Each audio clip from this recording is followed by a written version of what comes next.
welcome, I'm Isabel, and today I'm finally making my first wrapped up. July was a very experimental month for me because I had a variety of books and a variety of mediums.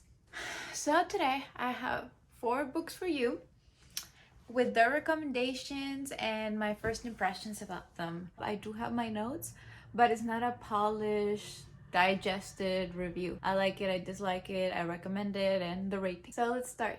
The first book I'm gonna talk about is Daisy Jones and the Six. And let me tell you about it. So this 2019 novel is by Taylor Jenkins, and I read so much about it on the internet. Like, you have no idea. Everyone was talking about it. Bookstagram was filled with it. And I just thought it was a very pretty cover, but like I've never heard of the author or what the book was about. But I was very intrigued, so I put it on my wish list, of course. But then I start noticing that a lot of people were recommending the audiobook more than just having the plain reading experience. And I was like, because I've been wanting to try audiobooks for the longest time, because I just have heard how time-saving they are and how incredible some of them are, and the experience is like pretty much incredible. So I thought, I'm gonna start with this book that everyone is talking about, and let's give it a try. If I don't like it, it's whatever, and if I like it, it's gonna be great. And it has been life-changing. So Daisy Jones and the Six follows the story of a 1970s band, a fictional band. It follows the members, and it also follows how it was in the rock scene in the 1970s in the United States. And I have to say, the narrative totally fooled me. I had to Google the names of everyone and the songs, and I couldn't believe that these were fictional people, you know? I kind of thought, yeah, some of these people must be like for real. How does this feel so authentic? Well, I think it's because of the narrative style and just how much it reminded me to Fleetwood Mac, that it must be inspired by it or something like that, because it was so incredible. The narrative of this book is kind of like in a documentary style, so you have the members talking about their past memories, almost like as an investigation or a memoir, or like a collective memoir that is just like what the documentary is. My main regret is that we have no access to the songs, so like we can't actually listen to Daisy Jones and the Six, even if you listen to the audiobook, which is a total bummer. But I heard that they're making a show about it. Well, I hope the music is good, because they kind of sell them as the best band in the fucking world. But I do have to say, in the audio department, the work that the audiobook people put into this is amazing. They give each other this raspy, old but cool voices that you can totally understand each character and have this mental image of them just reminiscing about their memories and their past mistakes or the decisions that they took. And it's so amazing. It's just like a really big gossip that I love that we get to be part of in every perspective, which is a total plus to the audiobook. Like, you get to hear the voices. So I give this book 4 out of 5 stars. I thought the plot twist at the end was like, I don't know, I thought it was kind of cheesy and I didn't need it. I think it could have been delivered in a different way, but I thought it was well done. If they wanted to take this route, if the author, Taylor Jenkins, wanted to take this route, I think it was very well done. So yeah, Daisy Jones and the Six, 4 out of 5. Go read it, go listen to it, go listen to it. Just do it. It's gonna be great. So like, switching from historical fiction, we have my second book of the month, which was Reinas, Malditas by Cristina Morató. This is a book in Spanish. I know. Go learn Spanish. Go read in Spanish. It's good for you. This is the second book that I read of Cristina Morató, and she has this collection of biographies that are like really good to kind of get your feet wet into history books, or just if you have a particular interest in biographies or interesting people as topic. If you don't want to get into an 800-page book about Queen Victoria, you can just read a chapter of a book about Queen Victoria, you know what I mean? Cristina Morató successfully tells you the stories about all these women in history and how they can relate to each other, not just because they were queens or princesses or emperors, but just because they had a lot of struggles that a lot of people can relate to, even if you're just a random girl in 2020 trying to survive quarantine. So Reinas Malditas includes the stories of Empress Elizabeth of Austria, her murder, her anorexia, her miscarriages, her weird marriage dynamic, all of that in just one chapter, and you get a lot of content out of that chapter. There's like no fillers, and that's what I love about it. It's like short, concise, entertaining. It's great. And we also have stories about Empress of Russia, Alexandra Romanov, and everything that goes with being the last one of the Russian Empire. We have Marie Antoinette with the French Revolution. We have Queen Victoria, my favorite because English major over here. And we have Spanish Eugenia de Montijo and how she was married to Napoleon III. We have Queen Cristina of Sweden, and her story was so interesting. She demonstrated how non-conforming, not being heteronormative was still available for her, and she made it available for herself. Even with the struggles that she had to live with, she still got it. And it's so interesting. I've never heard of her until I read this book, and now I'm her biggest fan. And Reinas Malditas is one of those books that have the 3 E's, you know? They educate, they entertain, and they empower. And that's all that you can actually want in a book, you know? So like, what else do you want? Powerful, amazing, beautiful, amazing, intelligent women. Just go read it. I read it in the Kindle version. You can buy the book. I think it's like this. So it's not, maybe it's not very friendly if you look at it, but knowing that it had all these stories is actually very summarized and easy to digest if you do want to read it. I give it a 4.5 out of 5. Now, coming back to fiction and starting the classics of literature of this video, we have the realistic novel by excellence.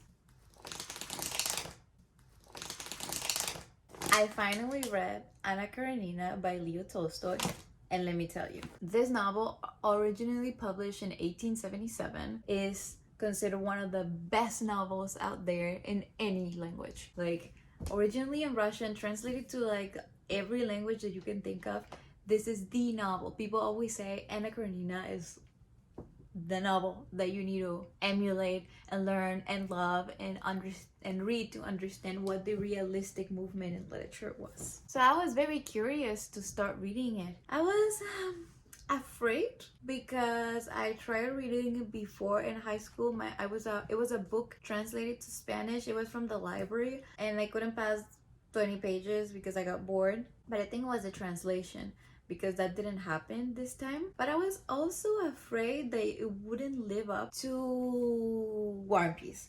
You know, War and Peace is one of my favorite books, also about Tolstoy, but it's just one of my favorite novels of all times. So I was thinking, I hope it doesn't ruin Tolstoy for me. I hope it's good, but I was like, what if it's too good and it ruins War and Peace, you know? So I had to put on my big girl pants and just do it. And Tolstoy didn't let me down, of course. So what is this book about? If you haven't heard of, I haven't watched the movie. I want to watch it. Anna Karenina is an expose on Russian elite aristocracy and everything that goes with being part of that elite group. Hypocrisy, class issues, marriage struggles, love, death, agriculture, country versus city, just every politics, religion, every topic that you can think of to explore in a novel is explored here by these characters. The full complexity of human relationships and the human experience is in this book. It's that good. We have 2 main characters, or like the ones that I would call the 2 main characters, which are Anna and Levin. They're not romantically involved though. They are related to each other in a lot of ways, and I'll talk about that later. Let's start with Anna. Anna is married to the aristocrat, top of everyone. He is rich. He gives her a life of luxury, of comfort. She's so beautiful. Like, she has everything. She is the it girl. But one good or bad day, she falls in love with this guy, Vronsky. And she needs to come to terms that if she wants to live the life that she wants, she needs to face the consequences of doing that. And she needs to go against society if she wants to leave her husband. But then it's not that easy to leave your husband in Russia at this time. So she needs to live up to the consequences, as I said, of following her desires and just following what she wants and the love that she wants to pursue. So we experience that with her. But we also have Levin. Levin is like this Tolstoy-esque character, and this is the author's way of inserting himself in the narrative, you know what I mean? So Levin explores just everything, like everything. Politics, religion, agriculture, philosophy. He's this man who is not like other guys, but is very insecure and is also very brilliant, and he's just trying to find his place in this world. He just tries to find love. He just tries to find his purpose and his religious call or any pursuit that he has. Like, he's this very intellectual man and very intelligent, and we are with him for a very long part of the novel. Like, I can tell you that we're 60% with Levin and 40% just with any other character. It's called Anna Karenina, but we spent a lot of time with Levin. The way these characters' lives get so close together really makes you think that Tolstoy is the puppet master. You know what I mean? Like, yes, Charles Dickens and Henry James or whatever author you want to say.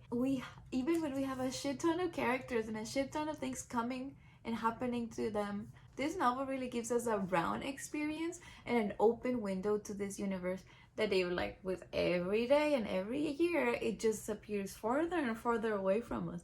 But we have to keep in mind that this is Tolstoy's world and Tolstoy's universe, and he's just like giving it all to you. It's there for you. It's great. Honestly, I just feel like I need to make a different video about Anna Karenina because I just really need to digest it.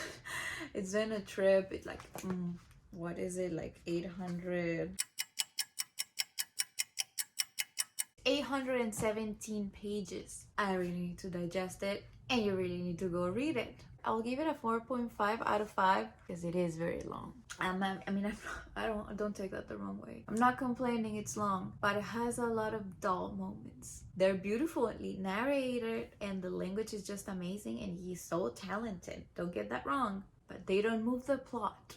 They just don't. They're just there. They're nice. They're good. They're very well written, but they don't move the plot. So 4.5 out of 5, go read it. Lastly, we have my baby. I have a new favorite. So this is one of my new favorite books of all times and of this month, of course. And I'm talking about Fahrenheit 451 by Reid Bradbury. This novel of 1953 is the book. It's probably, I don't know, I always say that about every book I read, though, but this has been a great journey. It has been amazing. It's one of my favorite nows. It goes up in my top 10, probably. I don't know. What am I kidding? I don't have a top 10. I just love everything. So this dystopian novel was selected by my reading club that I have with my friends. Shout out to all my friends. Los amo. And it was the best decision we could have done. I often hear a lot of complaints about dystopian books and just fiction in general, especially from older people. They like complaining about fiction is like no good for anyone, it's just boring, and like it didn't happen and it's not real and it's just so fantastic. It's just like, you know, haters. I think Fahrenheit 451 can shut them good. This novel develops in a dystopian future in the United States where books are almost extinct. Like, they are illegal, completely illegal. I'll be burned. Like, if this was like, if you suddenly turn this up, you and I will both be breaking the law. Books are extinct, books are illegal, and firemen are the ones who do the burning. We meet Montag, who is a fireman, and suddenly he's very curious about books because he wonders what is in books that people will die for them. And that is a great start.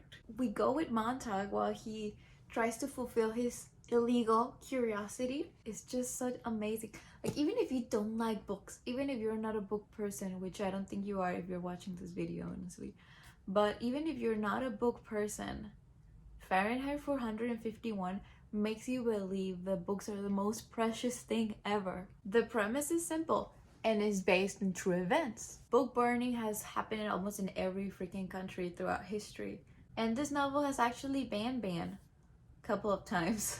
Fahrenheit 451 was banned in the 1980s for its vulgarity, and then every couple of 10 years in the 1990s and 2006, a lot of schools have parents written down letters and doing class action suits and everything just because they want this book out of the reading list. Which is so ironic. Fahrenheit 451's main thesis is that censorship and media control reduces the interest of people in literature, and they gradually lose their critical thinking skills.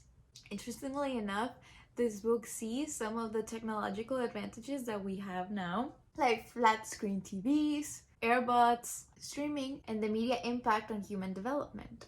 But this is a loophole. I believe that me using the media, recommending this book to you as a mandatory reading, can prevent the future that we see in this book. So please go read it, save us all. I don't want them to burn my fucking books. So 5 out of 5. Really, it's a 5 out of 5.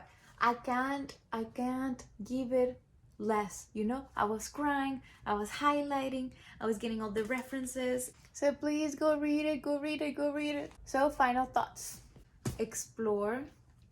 Just explore different mediums. Like, see the variety we have today.